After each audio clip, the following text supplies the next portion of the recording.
Bienvenue au bulletin d'information hydrologique de l'OMVS, Organisation pour la mise en valeur du fleuve Sénégal. La situation hydrologique au 23 septembre 2021 au niveau des principales stations du bassin du fleuve Sénégal se présente comme suit. Pour les stations sur l'affluent principal, à Sokotoro, sur le Bafing en Guinée, le niveau de l'eau est à la côte 2,21 m à l'échelle. La tendance est à la baisse.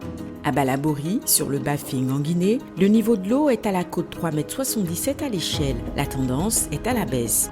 À Manantali, en amont du barrage au Mali, le niveau de l'eau dans la retenue est à la côte 203,48 m IGN. La tendance est à la hausse.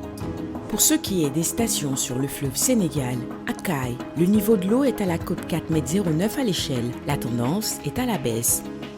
À Bakel, le niveau de l'eau est à la côte 6,17 m à l'échelle. La tendance est à une légère baisse. À Matam, le niveau de l'eau est à la côte 6,15 m à l'échelle. La tendance est à la hausse.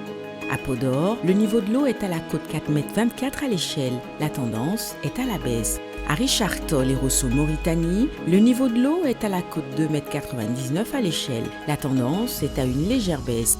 À Diama, en amont du barrage, le niveau de l'eau dans la retenue est à la côte 1,96 m IGN. Le niveau est stable.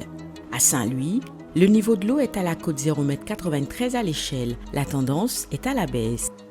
En résumé, cette semaine dans le Haut-Bassin, la tendance est à une baisse des écoulements sur les affluents Bafing, Bakoy et Falémé. Le remplissage de la retenue de Manantali continue. Dans la vallée, la tendance est à une légère baisse des niveaux d'eau, alors que dans le delta, les niveaux observés restent globalement stables. À la semaine prochaine pour un nouveau bulletin.